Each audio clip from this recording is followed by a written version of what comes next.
J'ai éclaté de rire aux funérailles de ma femme. J'étais dans la chambre d'hôpital à 3 heures du matin quand j'ai senti la main de ma femme devenir froide dans la mienne. 38 ans.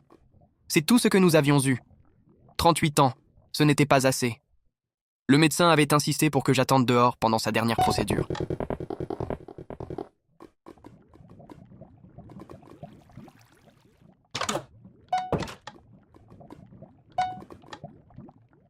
Quelque chose à propos d'un protocole hospitalier qui n'avait aucun sens, mais j'étais trop épuisé pour discuter. Je suis resté assis dans la salle d'attente pendant 1 heure de plus, même après que les infirmières m'eurent gentiment suggéré de rentrer chez moi. Comment laisse-t-on partir 38 ans 8.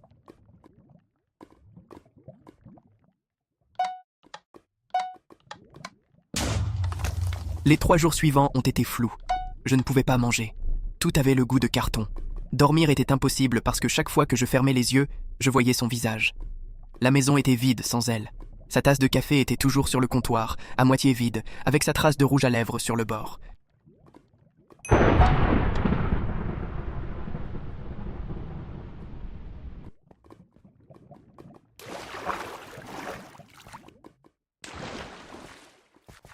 Je ne pouvais pas me résoudre à la laver. Quand j'ai demandé à voir son corps pour lui dire au revoir, le directeur des pompes funèbres a dit qu'elle était déjà préparée et que ce serait trop éprouvant. Cercueil fermé seulement? Aucune exception. Tout déclenchait des souvenirs.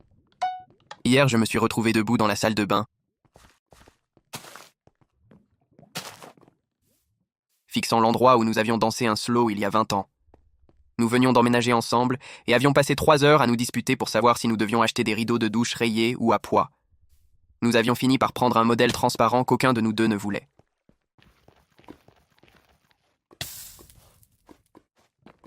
Cette nuit-là, épuisée de nous être disputés, elle m'avait tiré dans la salle de bain et nous avions dansé sans aucune musique. Sa tête sur ma poitrine, elle fredonnait faux. Nous sommes des idiots, avait-elle murmuré. Des idiots parfaits, avais-je concédé. Son téléphone n'était pas parmi ses effets personnels.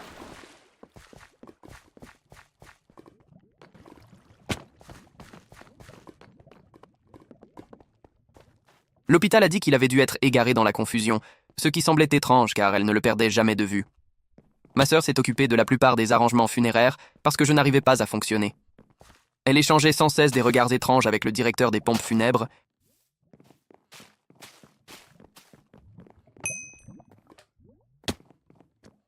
comme s'il savait quelque chose que j'ignorais. Chaque décision semblait impossible. Quelle fleur, quelle musique. Qu'est-ce que ça importait si Isabelle n'était pas là pour se moquer de la formalité et de l'austérité de tout ça? Le vendredi est arrivé trop vite. Je me tenais à l'entrée du salon funéraire.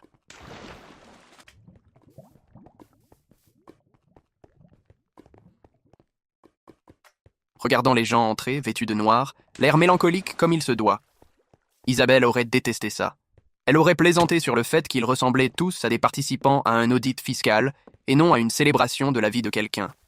Sa meilleure amie, Lisa, n'était pas là.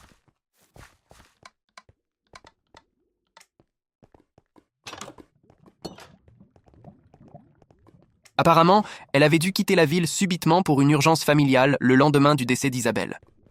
Le directeur des pompes funèbres m'a guidé vers le pupitre. J'avais des fiches avec un éloge funèbre parfaitement approprié que ma sœur m'avait aidé à écrire. Isabelle Élisabeth Delaney était une épouse dévouée. J'ai commencé à lire, la voix tremblante. Les mots semblaient faux, non pas parce qu'ils n'étaient pas vrais, mais parce qu'ils n'étaient pas elle. J'ai regardé la foule. Sa mère pleurait en silence. Son père était impassible. Ses cousins originaux, qui d'habitude ne pouvaient s'empêcher de parler, étaient assis en costume rigide, silencieux. Tout le monde semblait misérable, formel, mal à l'aise. Ce n'était pas Isabelle. Ce n'était pas nous. J'ai continué à lire. Elle a touché tant de vies avec grâce au cours de sa dépris. Ma voix s'est brisée. Déprimante bataille. Isabelle portait des perruques arc-en-ciel pour la chimio et faisait une danse de la victoire chaque fois qu'elle terminait un traitement. J'étais sur le point de continuer quand quelque chose a fait clic dans mon cerveau. Une nuit, il y a 5 ans, après les funérailles d'un collègue, nous nous étions saoulés au vin et avions fait le pacte le plus ridicule. Celui qui mourait le premier, l'autre devait rickroller tout le monde à ses funérailles.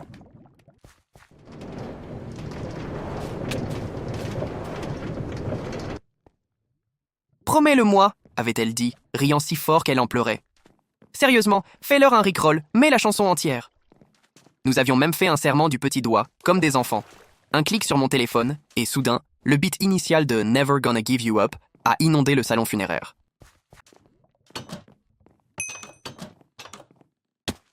Le silence fut assourdissant pendant environ 3 secondes. Puis j'ai commencé à chanter faux, exactement comme elle l'aurait voulu. Never gonna give you up, never gonna let you down. Quelqu'un a haleté. Sa colocataire d'université a commencé à pleurer de rire. En 30 secondes, tout le salon funéraire chantait Rick Astley à plein poumon.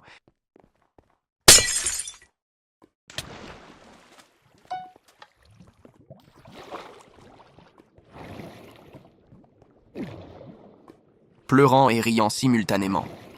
Going to run around and desert you. Le directeur des pompes funèbres n'arrêtait pas de consulter son téléphone et de regarder le cercueil, comme s'il attendait quelque chose. Quand la chanson s'est terminée, tout le monde applaudissait réellement à des funérailles.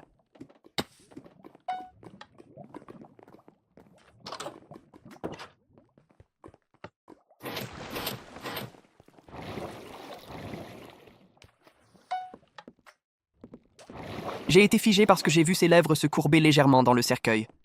Juste le plus petit mouvement, comme si elle essayait de ne pas rire. Mon cœur s'est arrêté. Je me suis approché, mes jambes fonctionnant à peine. Son torse. Était-il en train de bouger? Le directeur des pompes funèbres m'a attrapé le bras.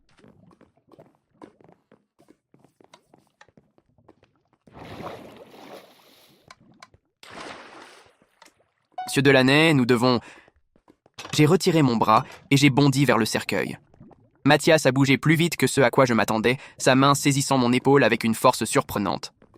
2 autres employés des pompes funèbres sont apparus par la porte latérale, tous deux en costume sombre.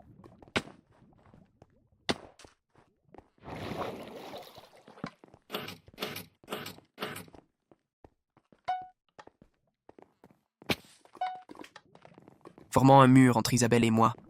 La foule a commencé à murmurer, des voix confuses s'élevant derrière moi. J'ai essayé de bousculer Mathias, mais il est resté ferme, ses doigts s'enfonçant dans mon épaule. Je pouvais voir le cercueil par-dessus son épaule, à seulement 3 mètres. Mais ces 3 hommes ne bougeaient pas.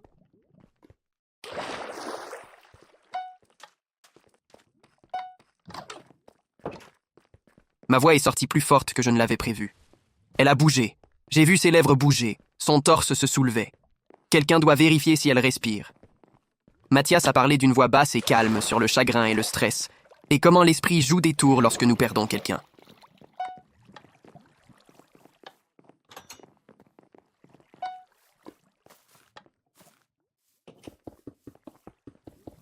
Il a utilisé des mots comme hallucination et épuisement émotionnel.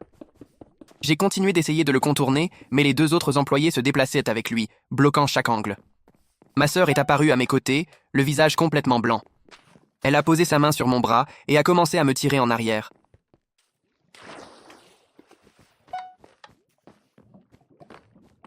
Loin du cercueil.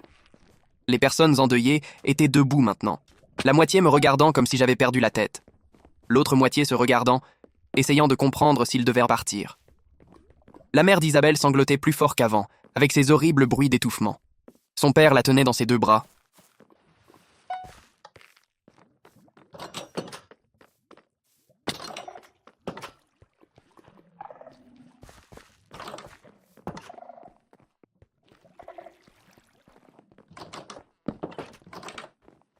Le visage figé, me fixant. La colocataire d'université qui riait et pleurait pendant la chanson avait l'air vraiment effrayée maintenant, la main sur la bouche. Ma sœur continuait de me tirer le bras, murmurant que nous devrions aller dans un endroit calme pour parler. Mathias a suggéré son bureau.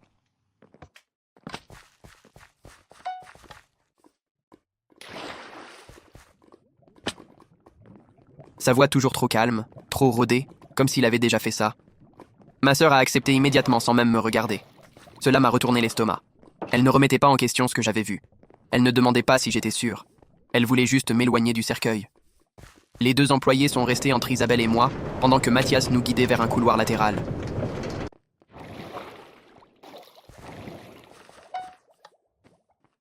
J'ai jeté un dernier coup d'œil au cercueil, mais je ne pouvais pas voir son visage sous cet angle.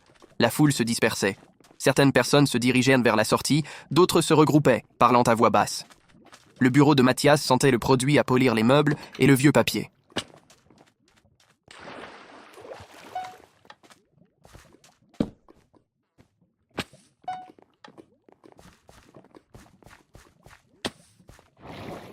Il m'a offert de l'eau d'un petit réfrigérateur dans le coin. Je ne l'ai pas prise. Mes mains tremblaient si fort que j'ai dû les mettre dans mes poches. Il s'est assis derrière son bureau et a commencé à parler des étapes du deuil. Comment le déni se manifestait différemment chez chaque personne.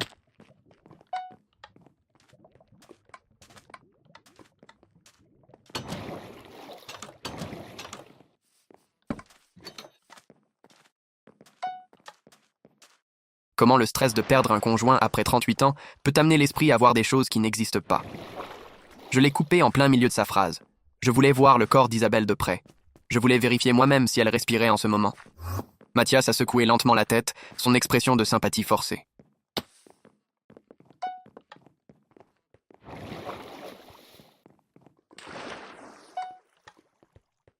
Il a mentionné les réglementations sanitaires, le processus de préparation, comment la voir serait déconseillé à ce stade.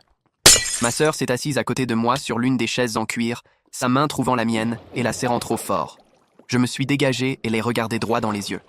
Ses yeux ne rencontraient pas les miens.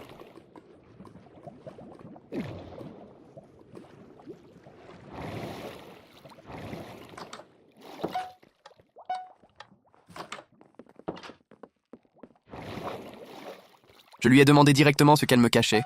Pourquoi elle et Mathias échangèrent ces regards toute la semaine. Elle m'a finalement regardé et a dit que je ne pensais pas clairement, que le chagrin me rendait paranoïaque, mais sa voix a tremblé en le disant. Mathias a continué à parler des réponses au traumatisme et à quel point il était courant pour les conjoints en deuil de subir des distorsions visuelles.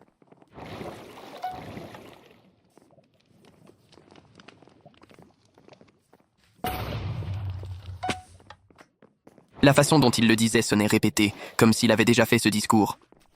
Je me suis levé assez rapidement pour que ma chaise grince en reculant. Je leur ai dit que je partais.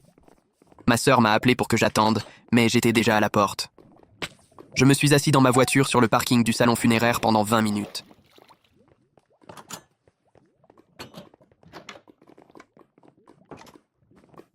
Le moteur était éteint. Mes mains serrèrent le volant si fort que mes jointures sont devenues blanches. Je revoyais ce moment encore et encore. La façon dont ses lèvres s'étaient légèrement courbées. Le mouvement était si petit, mais je l'ai vu. Je sais que je l'ai vu. Plus je restais assis là, plus j'étais convaincu que je n'imaginais pas les choses. Le torse d'Isabelle avait bougé. C'était subtil, mais c'était là. Ma sœur a frappé à la vitre de la voiture, mais je ne l'ai pas regardée. Elle est restée là pendant 1 minute, puis est rentrée. D'autres voitures ont commencé à partir. Les personnes endeuillées rentraient de chez elles, parlant probablement du veuf fou qui faisait une dépression. Je me fichais de ce qu'ils pensaient. Quelque chose n'allait pas. Quelque chose n'allait pas depuis l'hôpital. À la maison, je suis allé directement à la table de la salle à manger où je gardais tous les papiers de l'hôpital. J'ai tout étalé, cherchant tout ce qui n'avait pas de sens. Le téléphone perdu continuait de me déranger. Isabelle documentait tout pendant son traitement. Des photos de ses perruques arc-en-ciel, des vidéos de ses danses de la victoire après la chimio, des notes vocales sur ce qu'elle ressentait. Elle n'allait jamais nulle part sans ce téléphone. L'hôpital a dit qu'il avait été égaré dans la confusion.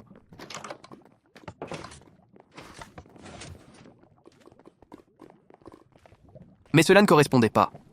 J'ai commencé à parcourir les formulaires de consentement, les dossiers de traitement, les papiers de sortie. Tout semblait normal jusqu'à ce que je trouve le formulaire de consentement pour la procédure finale. La signature du Dr Crawford était en bas, mais je ne me souvenais pas avoir signé quoi que ce soit. J'ai vérifié l'horodatage. 2h47 du matin. J'étais dans la salle d'attente à 2h47. L'infirmière m'avait dit d'attendre dehors à 2h30. Aucun médecin n'est venu me chercher pour signer. Je m'en souviendrai. J'ai lu le formulaire 3 fois. Il autorisait une sorte de procédure finale, mais la terminologie médicale était dense et je ne pouvais pas comprendre la majeure partie. Ce que j'ai compris, c'est que quelqu'un avait signé ce formulaire et ce n'était pas moi. J'ai appelé l'hôpital et demandé le Dr Crawford. La réceptionniste m'a mis en attente. Une musique d'ascenseur a joué pendant 15 minutes d'affilée. Quand elle est revenue en ligne, sa voix avait changé. Elle a dit « Le Dr Crawford n'était pas disponible et me rappellerait. » J'ai demandé quand. Elle a dit qu'elle ne pouvait pas le dire. J'ai demandé si je pouvais laisser un message. Elle a dit qu'elle lui ferait savoir que j'avais appelé. Quelque chose dans son ton sonnait bizarre, comme si elle lisait un script que quelqu'un avait écrit pour elle.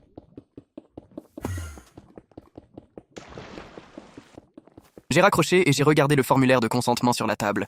La signature ne ressemblait pas du tout à la mienne. L'écriture était trop soignée. J'ai attrapé mon téléphone et j'ai pris des photos de chaque page du document. Puis j'ai appelé ma sœur. Elle n'a pas répondu. J'ai rappelé.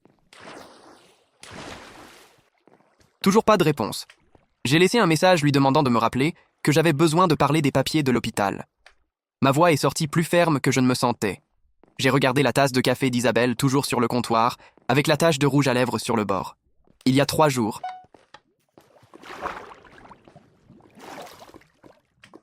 Je pensais que je ne la reverrais jamais.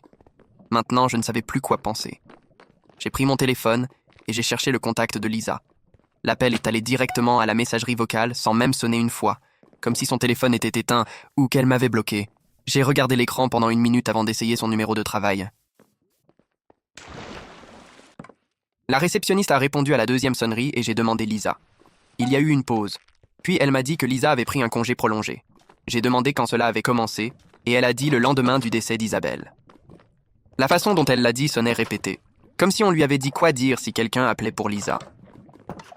Ma sœur est arrivée chez moi vers 18h avec un plat de casserole enveloppé dans du papier d'aluminium. Elle l'a posé sur le comptoir à côté de la tasse de café d'Isabelle et m'a dit que j'avais besoin de manger quelque chose.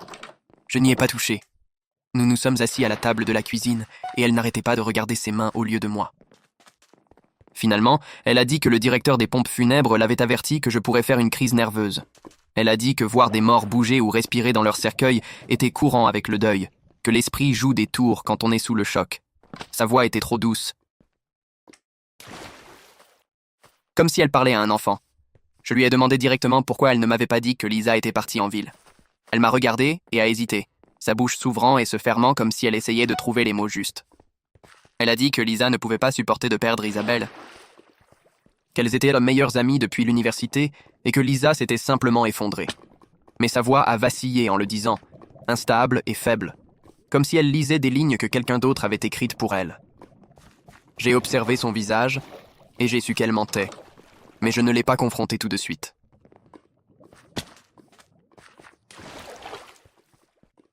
Cette nuit-là, je me suis allongé dans mon lit, fixant le plafond jusqu'à 2h du matin.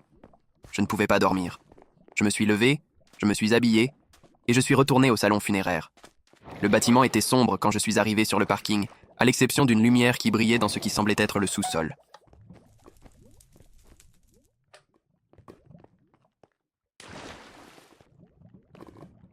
La voiture de Mathias était toujours là avec 2 autres véhicules que je n'ai pas reconnus. Je me suis garé de l'autre côté de la rue, où je pouvais voir l'entrée et la porte latérale. Je suis resté assis là à regarder pendant 1 heure. Mes mains serraient le volant, et je comptais les minutes sur l'horloge du tableau de bord.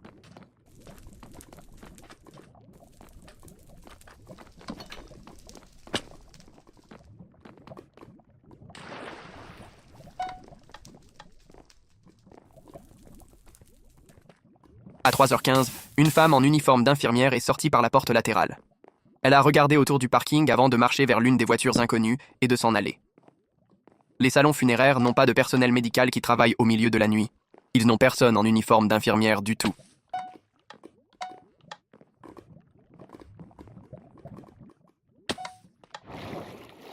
Le lendemain matin, j'ai appelé la mère d'Isabelle.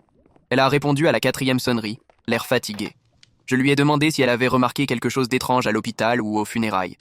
Il y a eu un long silence avant qu'elle ne dise « Tout semblait normal ». Puis elle a ajouté que tout s'était passé très vite.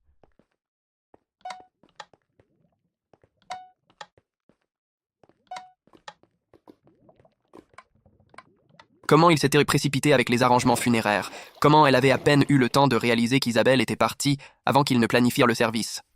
Sa voix s'est brisée en le disant, et je me suis senti mal de la faire revivre cela, mais j'avais besoin de savoir si j'étais le seul à penser que quelque chose n'allait pas. J'ai raccroché et j'ai saisi un cahier dans le tiroir à babioles.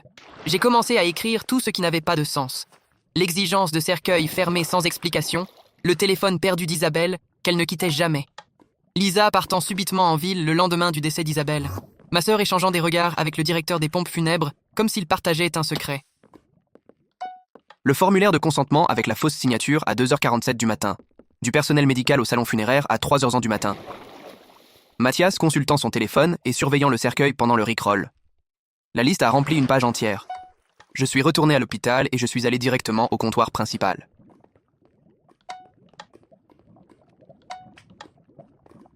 Je leur ai dit que j'avais besoin de voir les dossiers des dernières heures de ma femme. La réceptionniste a passé un appel téléphonique et 10 minutes plus tard, une femme est descendue pour me rencontrer.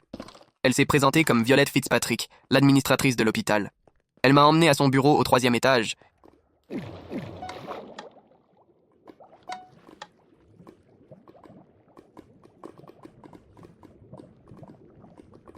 Ce qui me paraissait étrange pour une simple demande de dossier. La plupart des gens traitaient simplement avec le service des archives au sous-sol. Violette s'est assise derrière son bureau et a croisé les mains sur un dossier manille. Elle a expliqué qu'en raison des protocoles de confidentialité et de la nature sensible des soins de fin de vie, certains dossiers nécessitaient une autorisation spéciale pour être divulgués. Elle était professionnelle et calme, mais ses yeux ne cessèrent de se tourner vers son écran d'ordinateur comme si elle lisait quelque chose. Chaque fois que je posais une question, son regard se dirigeait vers le moniteur avant de répondre.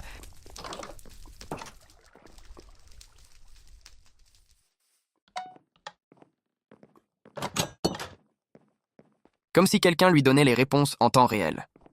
J'ai remarqué son badge sur le bureau. Violette Fitzpatrick, le même nom de famille que Mathias. J'ai demandé s'ils étaient liés. Elle est devenue un peu tendue, ses épaules se sont raidies pendant une demi-seconde avant de se détendre à nouveau. Elle a admis que c'était son frère, puis a ajouté rapidement que Fitzpatrick était un nom de famille commun et que cela ne signifiait rien. Mais la façon dont elle l'a dit semblait défensive, comme si elle avait été prise la main dans le sac. Je me suis penché en avant sur ma chaise. Pourquoi Crawford m'a-t-il fait sortir de la chambre pendant cette procédure finale ?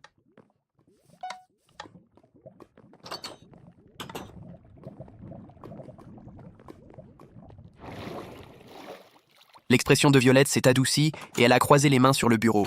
Elle a expliqué que certains patients préféraient l'intimité pendant leurs derniers instants.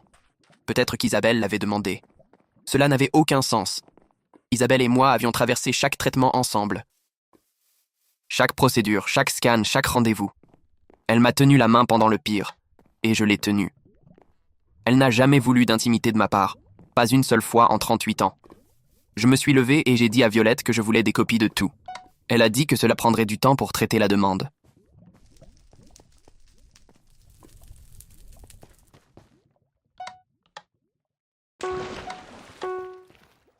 Je suis parti sans rien dire de plus. Je me suis assis dans ma voiture sur le parking de l'hôpital. Mes mains tremblaient pendant que je sortais mon téléphone et que je cherchais Mathias Fitzpatrick. Son site web de pompe funèbre est apparu en premier. Photos professionnelles, musique apaisante. Truc habituel. J'ai ajouté le nom de Violette à la recherche. Les résultats ont changé. Revue médicale, article de recherche, article sur les soins de fin de vie. J'ai cliqué sur le premier. Ils étaient frères et sœurs. Tous deux travaillaient dans les soins de fin de vie. Mathias dirigeait le salon funéraire.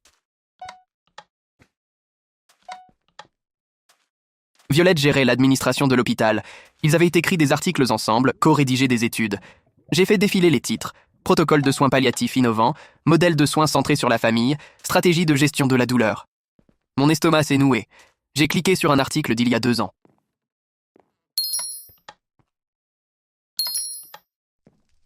Le titre parlait de traitements expérimentaux pour les patients en phase terminale qui n'avaient le plus d'options. J'ai parcouru le résumé. Essais cliniques, gestion prudente de la famille, éviter les faux espoirs. Les mots sont devenus flous.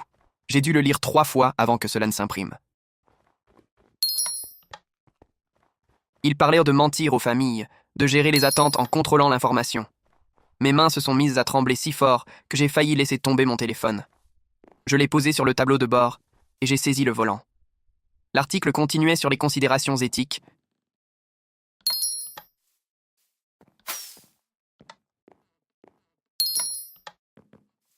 L'autonomie du patient, le consentement éclairé. Mais enfoui au milieu se trouvait une section sur les protocoles de simulation, la création d'environnements contrôlés, la limitation des contacts familiaux pendant les phases critiques. J'ai attrapé mon téléphone et j'ai appelé ma sœur. Elle a répondu à la 2e sonnerie.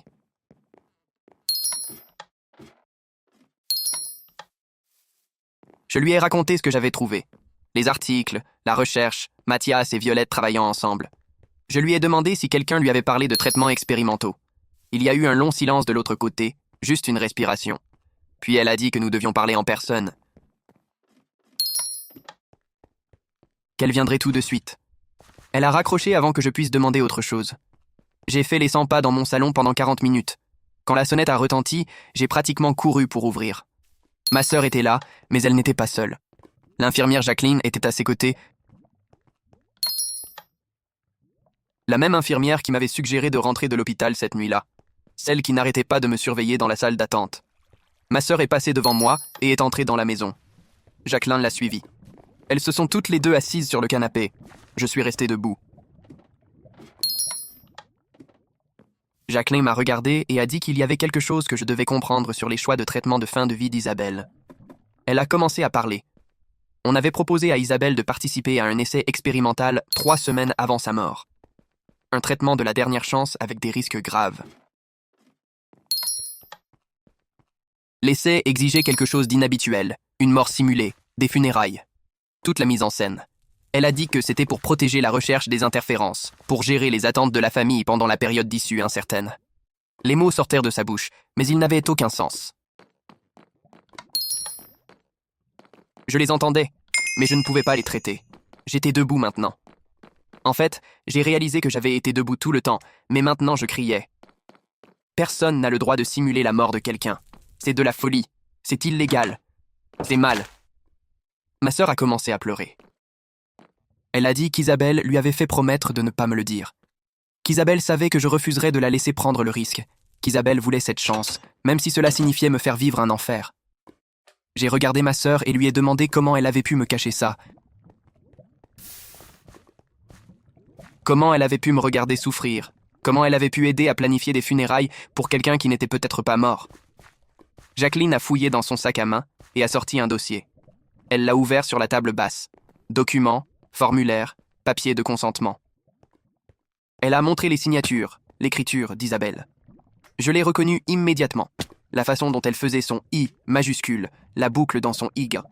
Jacqueline a expliqué le protocole. Mort mise en scène, cercueil fermé, une période d'isolement de 6 semaines pendant le traitement. Il y avait une clause surlignée en jaune.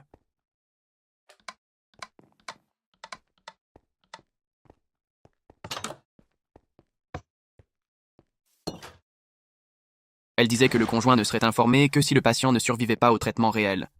Je l'ai lu 5 fois. Mon cerveau ne pouvait pas accepter ce que mes yeux voyaient. J'ai exigé de savoir si Isabelle était en vie en ce moment.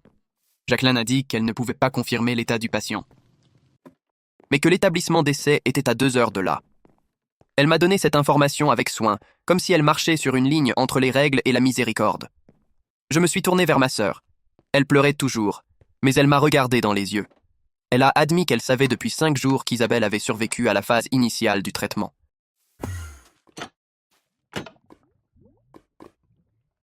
« 5 jours. Elle le savait depuis 5 jours et n'a rien dit pendant que je m'écroulais. La rage m'a frappé en premier.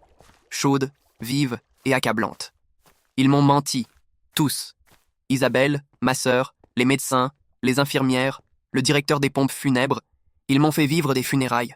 Ils m'ont laissé penser que ma femme était morte. Ils m'ont laissé pleurer. Ils m'ont laissé me briser. Mais sous la rage, il y avait autre chose. L'espoir. Un espoir désespéré et terrifié que peut-être Isabelle était vraiment en vie, que peut-être je ne l'avais pas perdue, que peut-être nous avions encore du temps. J'ai attrapé mes clés sur la table. Je me suis dirigé vers la porte. Jacqueline s'est levée et m'a barré le passage. Elle a dit que je ne pouvais pas simplement me présenter dans un centre de recherche médicale en faisant des demandes, qu'il y avait des protocoles, des procédures, des règles. Je lui ai dit que je me fichais des règles. Elle venait de me dire que ma femme pourrait être en vie et s'attendait à ce que je reste assis ici à ne rien faire. Jacqueline a levé les 2 mains et a commencé à parler rapidement des protocoles de traitement et des phases critiques. Elle a dit que toute interruption à ce moment pourrait ruiner complètement la récupération d'Isabelle.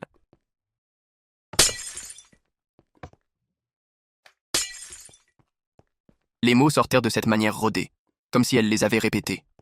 Elle a expliqué qu'Isabelle ne voulait spécifiquement pas que je sache, parce qu'elle savait exactement ce que je ferais. J'essaierais de l'empêcher de prendre le risque. Je discuterais, je me battrais, et je refuserais de la laisser prendre un risque à 1%. Ma sœur s'est avancée et a sorti quelque chose de son sac à main. Une enveloppe, du papier blanc avec mon nom écrit d'une écriture que je reconnaîtrais n'importe où. La façon dont Isabelle faisait ses majuscules, la légère inclinaison vers la droite, la boucle dans son G minuscule. Mes mains tremblaient lorsque je l'ai prise. La date dans le coin indiquait il y a 3 semaines. 3 semaines avant qu'elle ne soit censée mourir. Je l'ai ouverte là, dans mon salon, pendant que Jacqueline et ma sœur me regardaient. La lettre commençait en me disant qu'elle ne pouvait plus me regarder mourir lentement. Elle a écrit que le traitement n'était qu'une chance de 1%.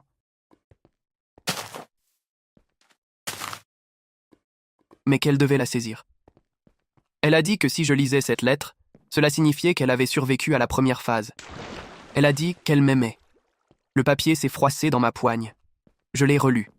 Puis encore, 5 fois au total, avant que les mots n'aient vraiment un sens dans mon cerveau. Sa voix était retransmise dans chaque phrase. J'ai reconnu la façon dont elle écrivait les phrases qu'elle utiliserait en me parlant. Elle a expliqué que les funérailles seraient la partie la plus difficile, qu'elle avait failli me le dire une 12aine de fois, mais qu'elle n'avait pas pu.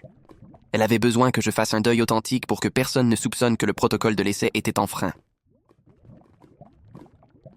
Elle a écrit qu'elle savait que je la détesterais pour ça, mais qu'elle choisissait la chance de vivre plutôt que de me laisser lui dire au revoir correctement. J'ai regardé Jacqueline, des larmes brouillant ma vision. Je lui ai posé la question du rickroll, de savoir pourquoi elle avait bougé pendant la chanson.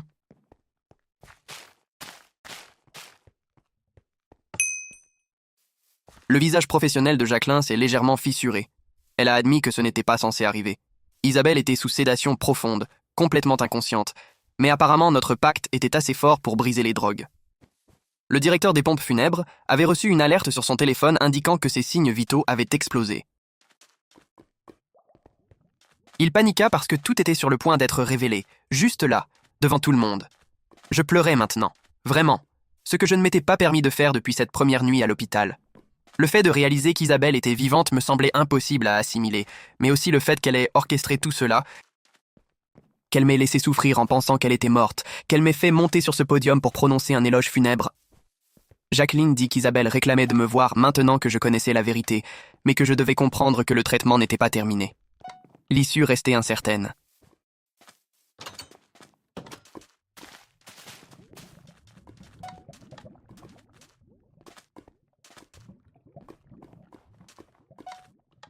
Elle pouvait encore mourir pour de vrai cette fois.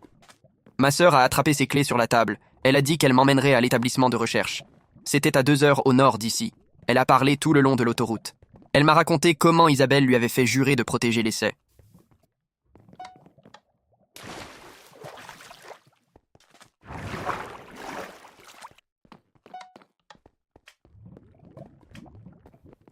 Comment elle avait rendu visite à Isabelle tous les 2 jours, pendant que je pensais que ma femme était morte. À quel point elle se sentait coupable de me voir m'effondrer. Combien de fois elle avait failli craquer et tout me dire. Elle pleurait en conduisant et je regardais simplement par la fenêtre.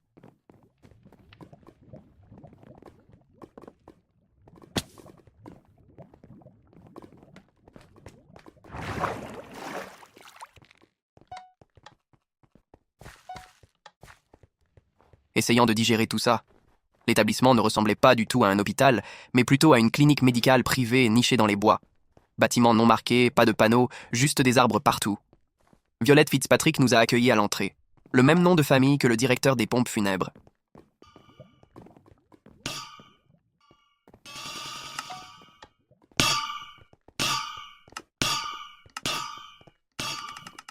Elle m'a guidé à travers des protocoles de sécurité qui semblaient plus intenses qu'un contrôle d'aéroport.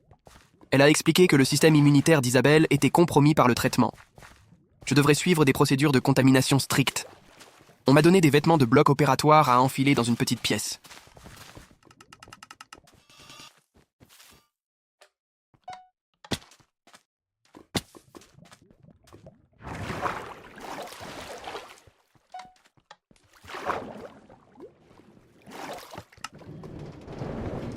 Ensuite, je suis passé par un processus de désinfection qui a duré 20 minutes, debout dans différentes chambres pendant que des machines me pulvérisèrent des choses. Violette a marché à mes côtés dans les couloirs, expliquant que le traitement impliquait une régénération cellulaire agressive. Cela rendait Isabelle vulnérable aux infections.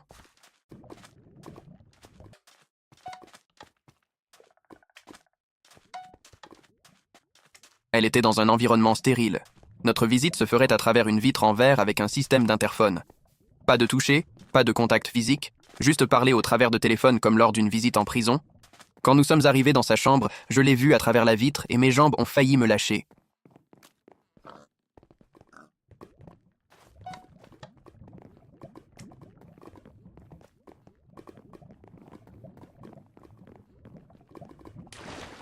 Elle avait l'air mince et pâle, beaucoup plus mince qu'aux funérailles, mais elle était assise, bougeait, respirait, réellement et véritablement vivante, et me regardait avec des larmes coulant sur son visage. Elle a décroché le téléphone de l'interphone de son côté. Sa voix est arrivée par le haut-parleur.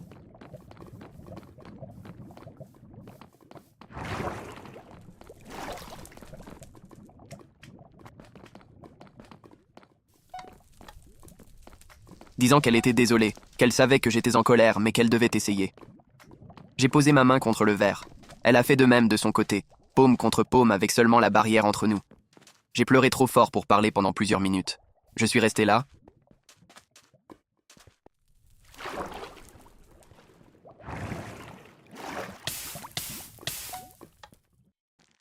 La main sur le verre et les larmes coulant sur mon visage pendant qu'elle pleurait de l'autre côté. Finalement, je lui ai demandé comment elle avait pu me faire vivre des funérailles, comment elle avait pu me laisser penser qu'elle était morte. Elle a dit que c'était le seul moyen de rendre l'essai possible.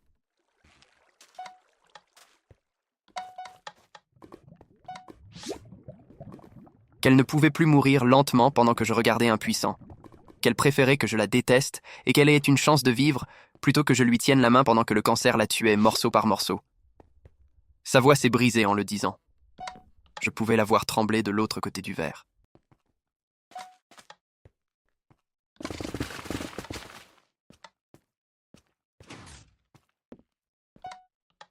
Je me suis essuyé les yeux avec ma manche et j'ai essayé de me ressaisir.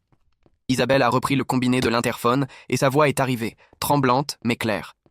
Elle m'a dit que les scanners d'hier montraient là que le traitement fonctionnait. Le cancer réagissait mieux que quiconque ne s'y attendait.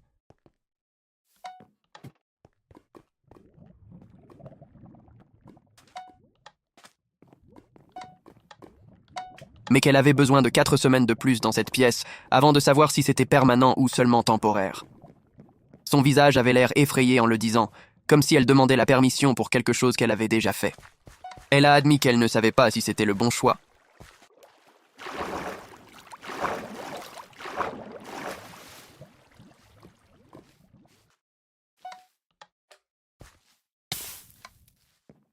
De me faire subir les funérailles et tout le reste. J'ai pressé mes 2 mains contre le verre et je lui ai dit que je comprenais pourquoi elle l'avait fait. Puis j'ai commencé à lui raconter les funérailles, comment j'avais mis la chanson comme nous l'avions promis. Tout son visage a changé lorsque je lui ai décrit tout le monde chantant Rick Astley à plein poumon.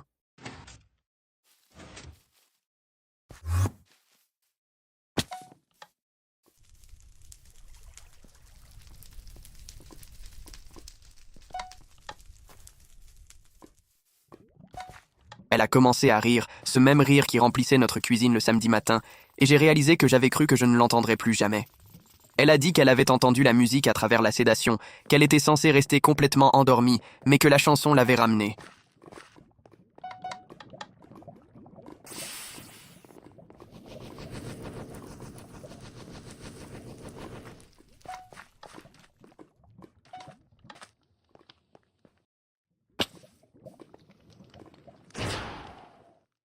Notre pacte était plus fort que n'importe quelle drogue qu'il lui avait administrée.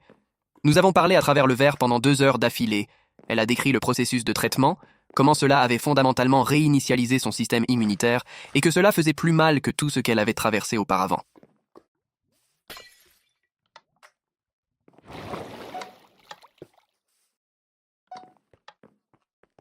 Elle a dit que l'incertitude était la partie la plus difficile, ne pas savoir si cela fonctionnerait réellement ou si elle faisait vivre un enfer à tout le monde pour rien.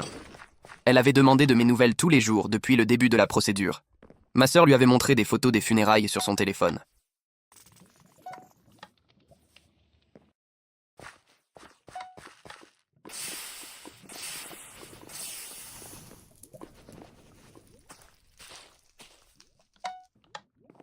Les photos de moi au pupitre et le fait de me voir là l'avaient presque fait rompre tout le protocole et dire à tout le monde qu'elle était vivante. Violette est entrée vers midi et a dit que le temps de visite était terminé. Isabelle avait besoin de se reposer car le traitement l'épuisait complètement.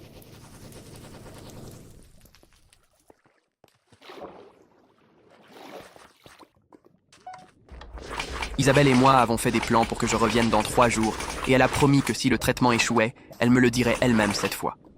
Plus de fausses morts ni de secrets. Je ne voulais pas partir, mais Violette ouvrait déjà la porte. Ma sœur nous a ramenés à la maison et s'est excusée tout le long de l'autoroute.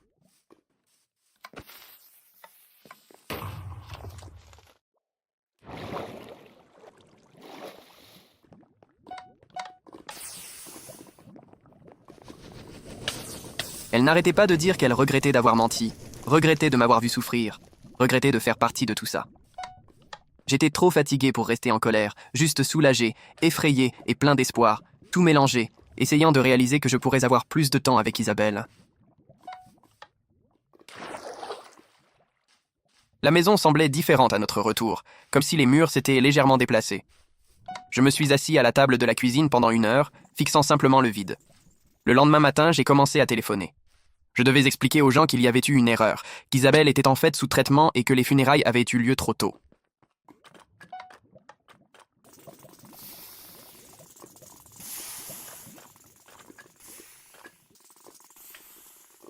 J'ai utilisé une histoire de couverture sur son état de coma que j'avais mal interprétée comme la mort. Cela semblait complètement fou, mais les gens l'ont accepté, car que pouvaient-ils faire d'autre? Les parents d'Isabelle ont été l'appel le plus difficile. Sa mère a répondu, et quand je le lui ai dit,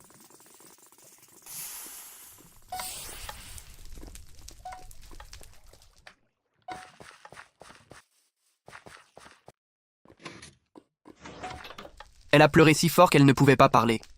Ensuite, son père a pris le téléphone et était à la fois heureux et furieux. Il a exigé de savoir pourquoi personne ne leur avait parlé de l'essai. Pourquoi ils avaient dû assister aux funérailles de leur fille, qui était en fait vivante. J'ai expliqué qu'Isabelle voulait protéger tout le monde d'un faux espoir.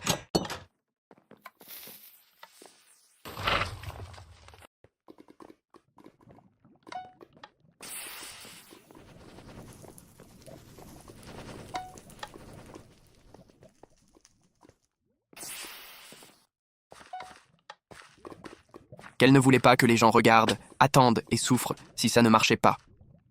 Il m'a raccroché au nez, mais a rappelé 10 minutes plus tard pour demander quand il pouvait lui rendre visite. Je suis retourné voir Isabelle tous les 3 jours, comme le permettait le protocole. À chaque visite,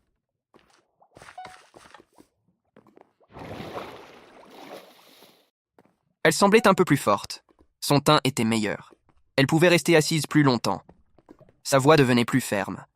Les médecins prenaient soin de ne faire aucune promesse, mais je voyais qu'ils étaient enthousiastes à propos de quelque chose. Ils utilisaient des mots comme prudemment optimiste et progrès encourageant.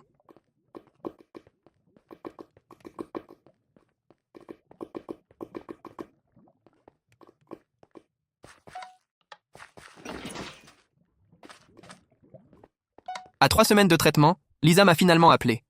Elle pleurait avant même de dire bonjour. Elle s'est excusée d'avoir disparu, d'être partie de la ville, juste au moment où j'avais besoin de soutien. Elle a admis qu'Isabelle lui avait demandé de partir, car elle savait que Lisa ne pourrait pas garder le secret si elle me voyait souffrir.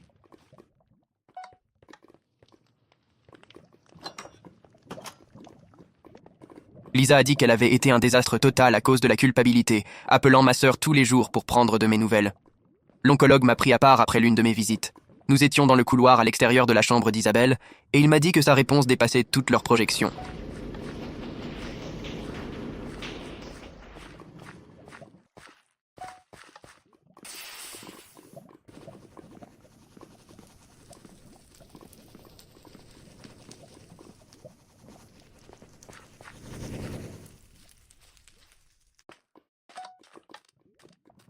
Ils assistaient à une régénération cellulaire qu'ils n'avaient jamais réussi chez aucun autre patient. Il a pris soin de dire qu'il était encore tôt. Ils avaient besoin de plus de temps pour être sûrs. Mais ses mains tremblaient légèrement lorsqu'il m'a montré les résultats du scanner sur sa tablette.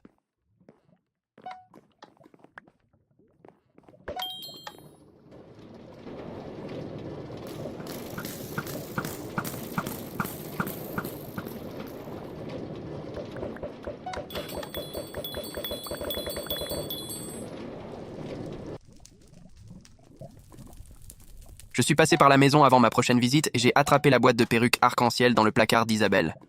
La rose avec des mèches violettes était au-dessus, celle qu'elle avait portée lors de sa dernière séance de chimio, quand elle avait fait une danse sur le parking. J'ai emballé les 6 perruques dans un sac et je suis retourné à l'établissement.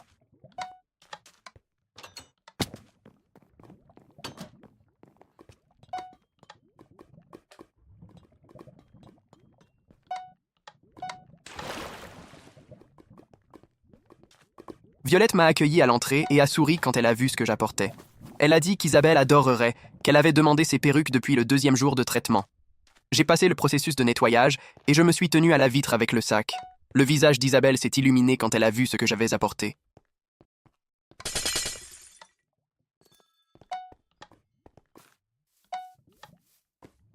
Elle s'est pressée contre le verre, pointant la perruque rose, alors je l'ai soulevée et elle a hoché vigoureusement la tête. L'infirmière l'a apportée dans sa chambre après l'avoir passée dans une sorte de machine de nettoyage. Isabelle l'a mise tout de suite et a posé comme si elle était sur un podium de mode.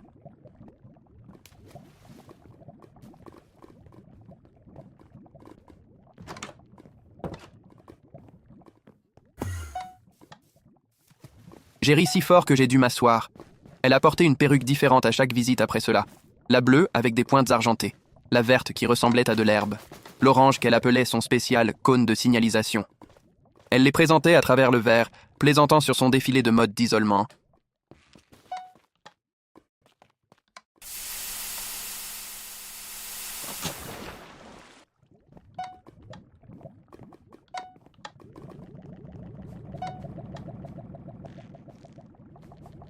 Demandant laquelle je préférais.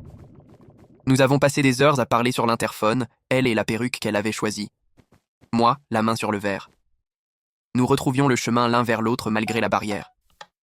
Elle m'a parlé du traitement, à quel point elle avait l'impression que ses cellules se reconstruisaient à partir de zéro.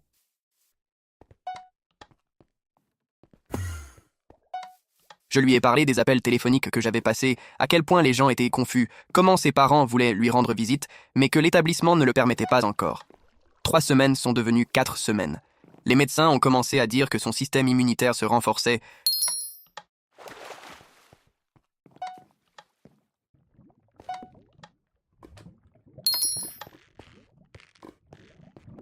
Qu'elle passait à la phase suivante. Le jour 28, Violette est venue me chercher avec une expression différente sur son visage.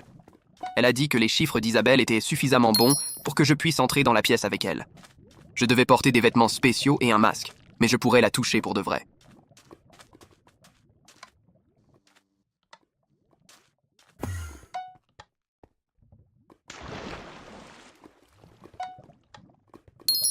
L'infirmière a ouvert la porte et je suis entré pour la première fois. Isabelle était assise sur le lit avec la perruque arc-en-ciel mélangée. J'ai traversé la pièce et elle s'est levée, un peu tremblante, et je l'ai serrée dans mes bras. Je l'ai serrée pendant 20 minutes d'affilée. Son cœur battait contre ma poitrine.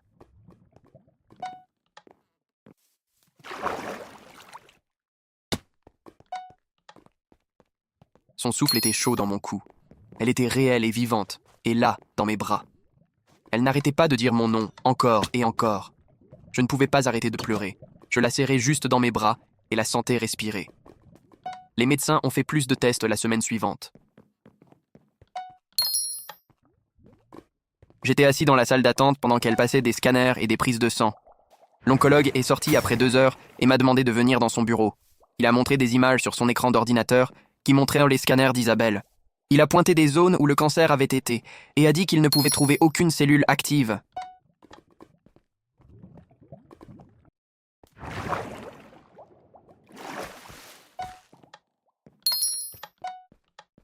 Sa voix était prudente en le disant, ajoutant qu'elle devrait être surveillée pendant des années pour être sûre qu'il ne pouvait rien promettre encore, mais que les scanners étaient clairs.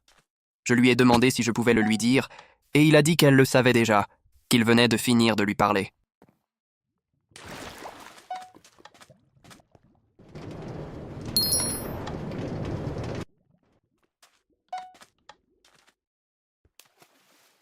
Je suis retourné dans sa chambre et je l'ai trouvée en pleurs.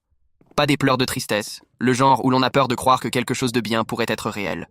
Je me suis assis sur le bord de son lit et j'ai pleuré avec elle. Nous nous sommes tenus la main et n'avons rien dit pendant longtemps.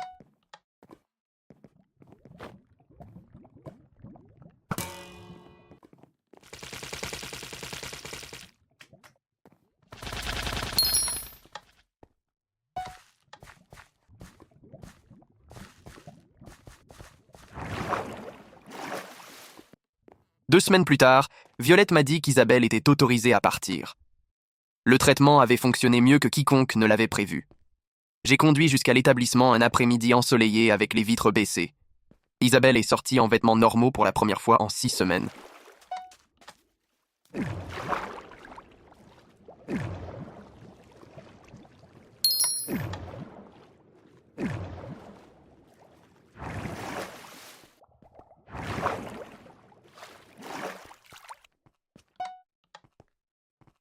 Pas de blouse d'hôpital, pas de tenue spéciale. Elle avait l'air mince et fatiguée, mais elle souriait. Elle est montée dans la voiture et nous sommes restés assis là pendant 1 minute, regardant tous les deux le bâtiment. Puis, j'ai commencé à conduire. Nous sommes arrivés à notre allée 40 minutes plus tard et Isabelle a regardé la maison à travers le pare-brise.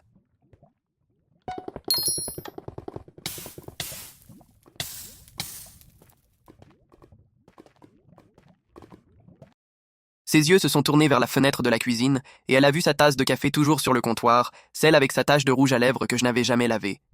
Elle s'est remise à pleurer, et moi aussi. Nous sommes restés assis dans la voiture pendant 10 minutes avant d'entrer. La première semaine à la maison a été bizarre et parfaite en même temps. Nous réapprenions à exister dans le même espace après tout.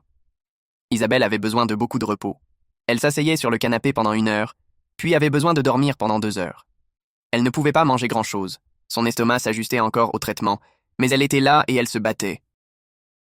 Et c'était tout. Nous avons regardé des films, nous avons parlé de choses sans importance. Nous nous sommes tenus la main pendant qu'elle dormait.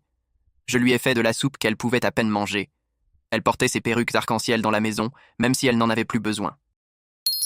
Après 1 semaine, Isabelle a dit qu'elle voulait faire une fête, non pas pour expliquer les choses individuellement à tout le monde, mais pour raconter toute l'histoire en une seule fois. Elle l'a appelée sa fête de la résurrection. J'ai pensé qu'elle plaisantait, mais elle était sérieuse. Nous avons invité tout le monde chez nous le samedi suivant. Quand les gens ont commencé à arriver, j'ai mis le beat initial de cette chanson. Certaines personnes avaient l'air confuses. D'autres ont commencé à rire. Isabelle est sortie de la chambre portant la perruque arc-en-ciel avec toutes les couleurs mélangées et tout le monde s'est tu. Elle s'est tenue dans notre salon et leur a tout raconté sur l'essai, sur la fausse mort, sur le fait de choisir de laisser tout le monde faire son deuil plutôt que de la regarder mourir pour de vrai. Elle a entièrement assumé sa décision et s'est excusée pour la douleur qu'elle avait causée. La plupart des gens ont compris une fois qu'elle a expliqué. Ses parents l'ont serrée dans leurs bras pendant 5 minutes d'affilée. Ses cousins pleuraient et riaient, mais certains amis ont eu du mal avec ça.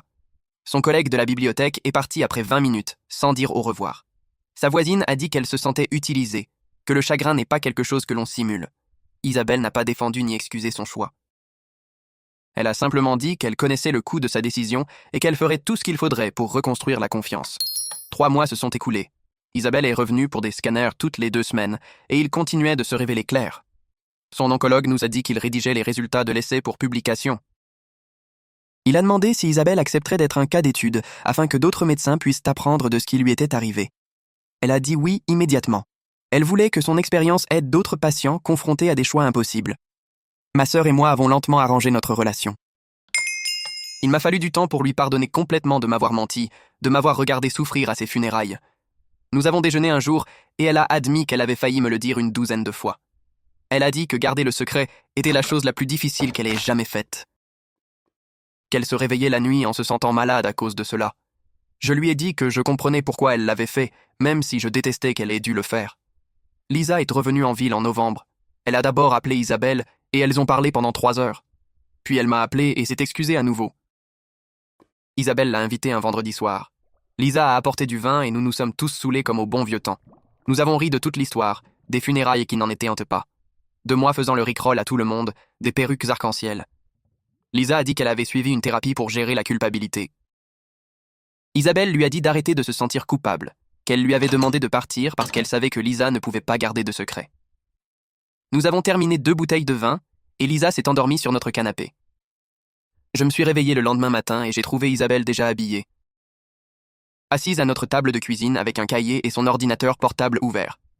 Elle faisait des recherches sur quelque chose depuis 6 heures du matin, a-t-elle dit, sur d'autres patients qui pourraient avoir besoin de ce qu'elle avait traversé. 2 semaines plus tard, le groupe de soutien a commencé au centre d'oncologie local, se réunissant tous les jeudis soirs dans une salle de conférence qu'il leur permettait d'utiliser gratuitement. Le premier soir, seulement 3 personnes se sont présentées. Une femme d'une 50aine d'années atteinte d'un cancer du poumon de stade 4, un homme dont la femme envisageait un essai expérimental et une adolescente dont la mère venait d'apprendre qu'il n'y avait plus d'option de traitement. Isabelle leur a parlé de son choix, de la fausse mort, de la façon dont elle avait pesé mourir lentement contre une chance de 1%. Elle n'a rien édulcoré ni rendu cela noble. Elle leur a parlé de moi debout près de son cercueil pensant qu'elle était morte, de la culpabilité qu'elle portait encore d'avoir fait traverser cette douleur aux gens. La femme atteinte d'un cancer du poumon a pleuré et a dit que personne n'avait été aussi honnête avec elle à propos des essais auparavant. que chaque médecin les faisait passer soit pour un geste désespéré, soit pour un remède miracle. En 2 mois, le groupe comptait 15 membres réguliers et Isabelle recevait des appels de personnes venant de 3 États plus loin, posant des questions sur des options expérimentales que leurs oncologues n'avaient pas mentionnées. Un samedi après-midi, j'ai trouvé Isabelle debout dans notre salle de bain, fixant le rideau de douche, celui transparent sur lequel nous nous étions mis d'accord il y a 20 ans. Elle m'a regardé et m'a tendu la main sans rien dire. Je l'ai prise et l'ai tirée vers moi, et nous avons commencé à nous balancer dans cette petite salle de bain sans musique. Elle a fredonné faux contre ma poitrine, la même mélodie sans tonalité qu'il y a 2 décennies, et j'ai senti ses épaules trembler d'un rire silencieux. Elle a murmuré que nous étions toujours des idiots. Et j'ai acquiescé. Des idiots parfaits qui avaient eu une 2e chance d'être idiots ensemble. Nous avons dansé pendant peut-être 10 minutes, juste assez longtemps pour que mon dos commence à me faire mal, mais aucun de nous ne voulait s'arrêter. Quand nous l'avons finalement fait, Isabelle m'a embrassé et m'a dit qu'elle avait pensé à ce moment tous les jours pendant le traitement, se demandant si nous serions un jour à nouveau stupides ensemble. 6 mois après qu'elle ait quitté l'établissement, l'oncologue d'Isabelle nous a appelés à son bureau pour ses derniers résultats de scanner. Il avait cet étrange sourire sur son visage lorsque nous sommes entrés, le genre que les médecins ne portent pas souvent lorsqu'ils donnent des nouvelles sur le cancer.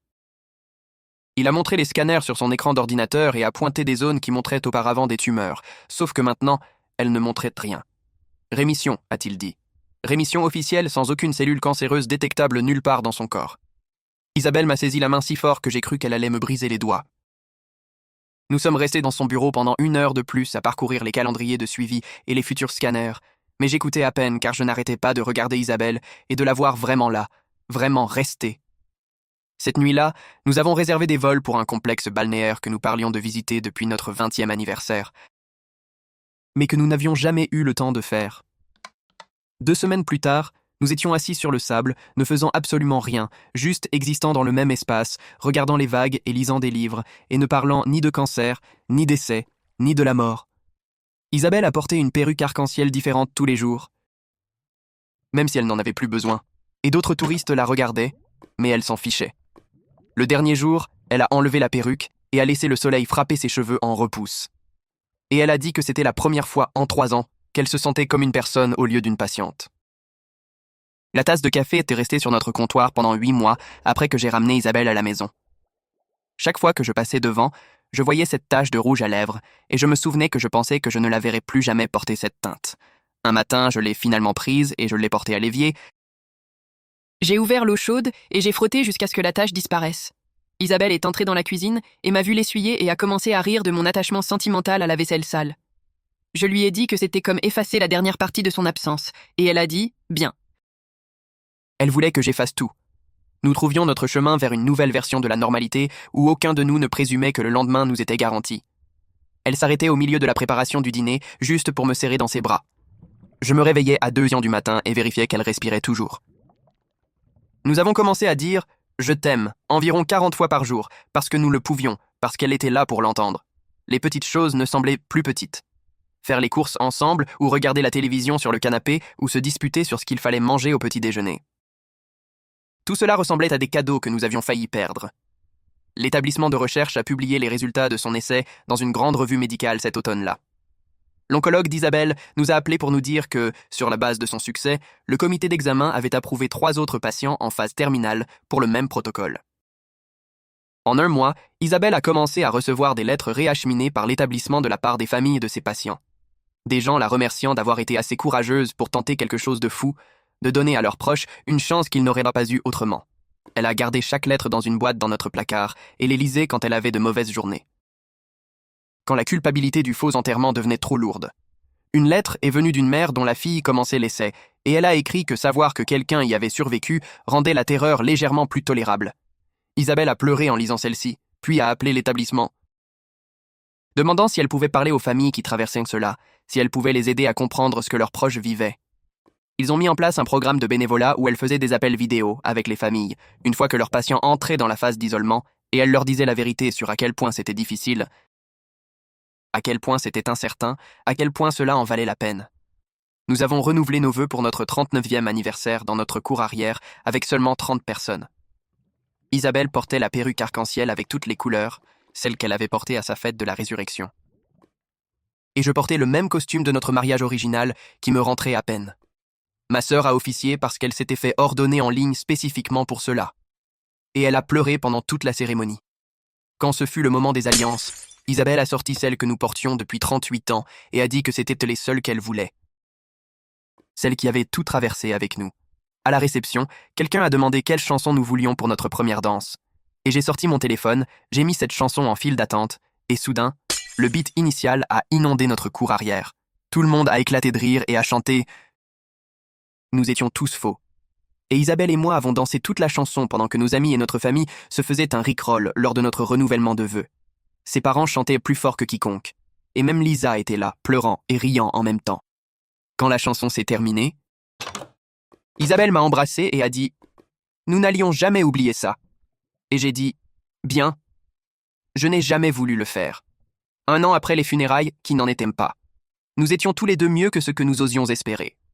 Les scanners trimestriels d'Isabelle continuaient de se révéler clairs. Son énergie était presque revenue à la normale et elle avait cessé de faire des cauchemars à propos du traitement. Nous avions reconstruit la confiance avec la plupart des gens que nous avions blessés, bien que quelques amis gardaient encore leur distance, et nous l'avons accepté. Certaines blessures prennent plus de temps à guérir que d'autres. Nous avions appris à vivre avec l'incertitude qui planait au-dessus de nous, sachant que la rémission n'est pas la même chose que la guérison. Que nous faisions des plans sans garantie. Nous avons fait de nouveaux pactes pour remplacer les anciens. Des promesses d'honnêteté et de communication, et de ne plus jamais prendre de décisions importantes seule. Isabelle a promis de me dire si jamais elle avait peur que le cancer revienne au lieu d'essayer de me protéger. J'ai promis de faire confiance à son jugement concernant son propre corps et son traitement pour soutenir ses choix même lorsqu'il m'effraierait. Nous avons promis de continuer à danser dans la salle de bain sans musique. De continuer à être des idiots ensemble pendant le temps qu'il nous restait. Nous étions assis sur notre porche un après-midi de fin d'été, regardant le soleil se coucher derrière les arbres, quand Isabelle a dit qu'elle referait le même choix. Elle a dit que l'opportunité de vivre, d'avoir ce temps avec moi, valait le coup de me faire traverser cette douleur temporaire. Je lui ai dit que je comprenais maintenant que l'amour signifie parfois prendre des décisions impossibles, qui font mal sur le moment, mais sauvent quelque chose de plus grand. Nous sommes restés assis là, main dans la main, tandis que le ciel devenait orange et rose. Ne parlant ni de l'avenir ni du passé, juste reconnaissant pour le présent. Un voisin est passé en promenant son chien et nous a salués, complètement normal, comme si nous n'étions qu'un autre couple vieillissant ensemble. Et peut-être que nous l'étions. Peut-être que c'était tout ce que nous avions toujours été. 2 personnes faisant de leur mieux pour s'accrocher l'une à l'autre à travers tout ce qui allait suivre. Le soleil a fini de se coucher et la lumière du porche s'est allumée automatiquement et aucun de nous n'a bougé pour entrer car ce moment semblait trop beau pour...